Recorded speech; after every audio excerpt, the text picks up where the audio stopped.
warahmatullahi wabarakatuh. Bertemu lagi bersama aku Iras dalam konten fakta dan realita sosial. Terima kasih bagi kalian yang sudah mengklik video ini. Jangan lupa kalian tinggalkan like, comment, subscribe, dan yang terpenting juga kalian bagikan video ini ke media sosial yang kalian punya biar channel ini bisa berkembang dengan baik ke depannya. Di konten kali ini itu aku akan hadir dengan sebuah kisah seorang Dracula yang bisa juga dibilang seorang psikopat berdarah dingin asal Jepang gitu.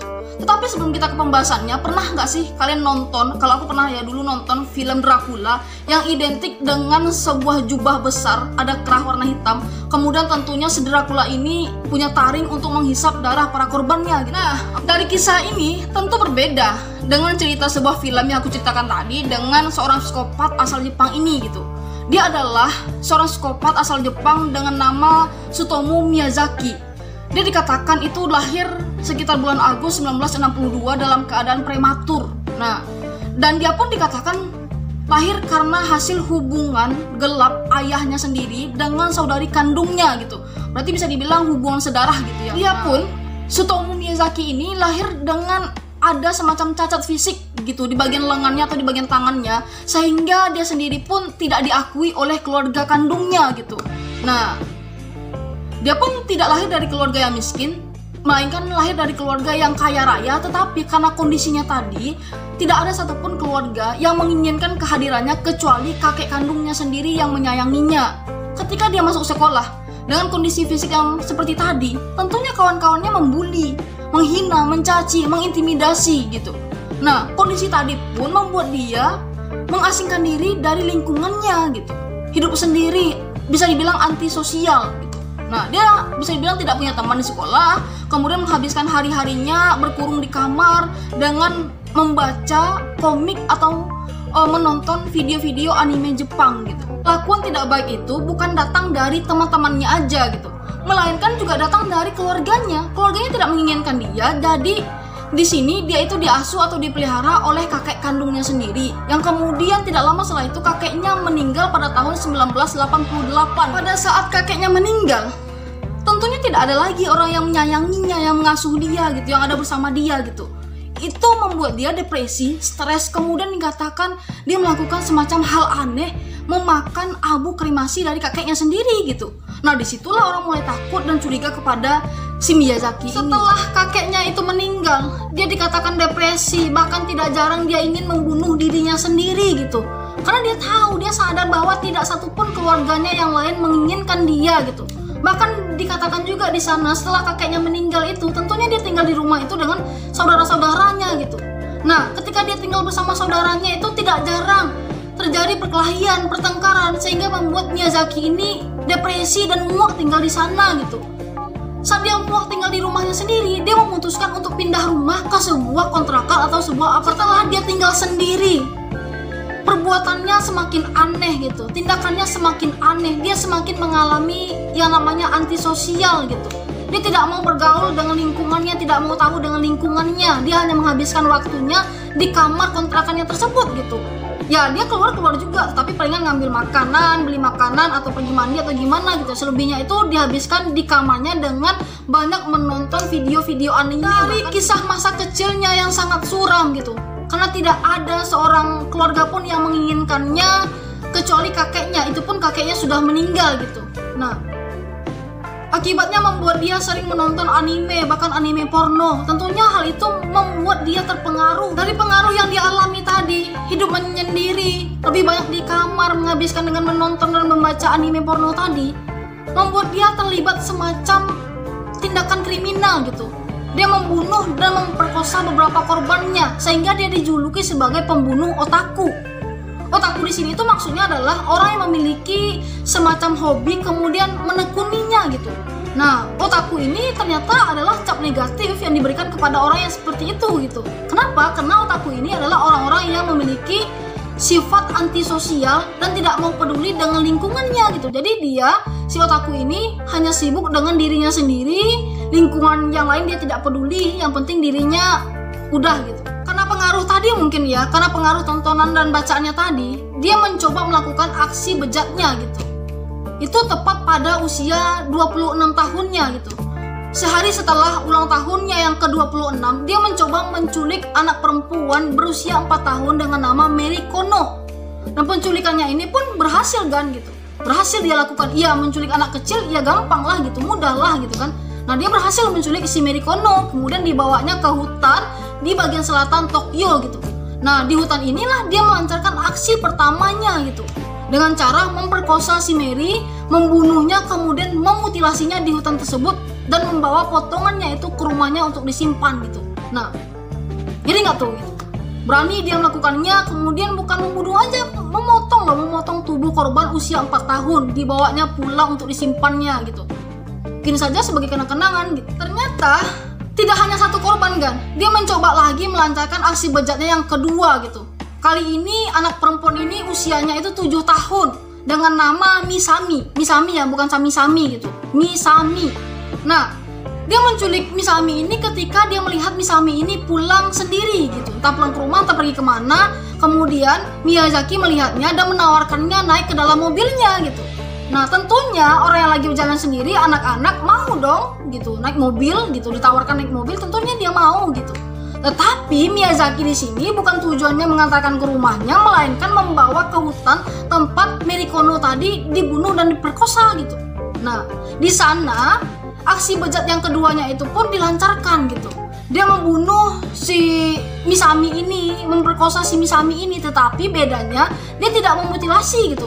Setelah diperkosa dan dibunuh, tubuh si korban Misami ini ditinggalkan begitu aja di hutan itu gitu. Nah, dia pergi gitu, suka hati dia gitu. Nah, namanya aja orang psikopat berdarah dingin, ya gitulah. Entah karena candu atau karena aksinya itu tidak diketahui oleh orang-orang, entah karena belum puas, dia mencoba lagi tuh kan, melancarkan aksi ketiganya kali ini kepada anak gadis, anak-anak berumur 4 tahun. Namanya di sini Erika Namba gitu. Nah, pada saat dia menculik Erika Namba ini, dia bukan membawanya ke hutan, bukan membawanya ke rumahnya, tetapi disekap di mobilnya, dan aksinya itu dilancarkan di mobilnya gitu. Diperkosa, dibunuh di dalam mobilnya, kemudian tubuh Erika Namba ini dibawa atau dibuang ke tempat sebuah parkiran gitu, dan bajunya dibuang ke hutan gitu. Jadi ya lagi-lagi suka hati dia ya gitu, disekap di mobilnya, diperkosa, dibunuh di mobilnya, kemudian tubuhnya itu dibuang ke tempat parkiran gitu, dan bajunya dibuang ke hutan gitu. Nah, tujuannya mungkin biar tidak jelas gitu ya ketika nanti diketahui atau gimana. Kan? Bukan sampai di situ aja, tidak berhenti sampai di situ gitu. Ternyata Miyazaki ini melancarkan aksi keempatnya. Kali ini dia mencoba menculik atau melakukan penculikan kepada seorang anak-anak berusia 5 tahun dengan nama Ayako Natomo gitu. Pada saat menculik Ayako ini, bukan langsung diperkosa dan dibunuh, melainkan dibawa dulu ke rumahnya, disekap selama 2 hari di rumahnya, diperkosa selama 2 hari di rumahnya, baru dibunuh gitu. Bukan itu aja kan, tetapi tubuh Ayako itu juga dimutilasi dengan beberapa potongan, dan potongan yang lainnya dimakan oleh Miyazaki ini kan gitu. Wow, dimakannya gitu, kanibal ya gitu. Nah, ternyata juga kan, bukan itu aja. Dari setiap aksi bejatnya itu, dia juga melakukan semacam memvideokan atau mendokumentasikan aksi-aksinya tadi gitu. Jadi sebanyak 4 korbannya tadi, dia melakukan atau mendokumentasikan aksi bejatnya gitu. Wow, mungkin betul ya, karena pengaruh film atau tontonan animenya tadi gitu. Dia juga melakukan semacam dokumentasi atas perbuatannya tadi, mungkin tujuannya agar bisa dilihat ulang gitu ya. Nah, itulah yang dilakukan oleh Miyazaki tadi kepada korban-korban lain. Tuanya di sini itu kan, pada saat Miyazaki ini melancarkan aksi kelimanya itu, diketahuan, kemudian ditangkap itu. Nah, pada saat dia ditangkap itu, dia hanya dituduh sebagai pelaku pelecehan seksual terhadap anak-anak gitu. Tetapi tentu bukan sampai di situ aja gitu. Polisi melakukan semacam penyelidikan yang lebih mendalam gitu, dengan cara mendatangi rumahnya, menggeledah rumahnya gitu. Pada saat digeledah, ternyata polisi menemukan semacam bukti-bukti baru yang membuat hukumannya semakin berat gitu. Apa buktinya? Apa bukti barunya gitu? Polisi datang ke rumahnya, melakukan penggeledahan.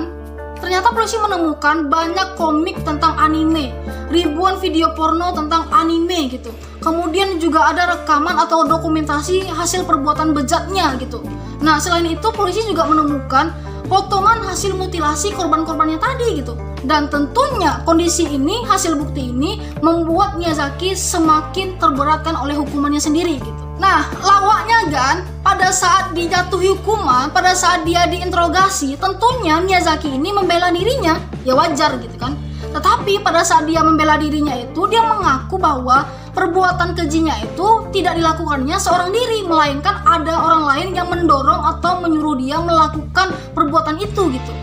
Dia mengatakan bahwa ada semacam bisikan-bisikan yang mengajak dia atau mendorong dia melakukan aksi bejat tadi gitu.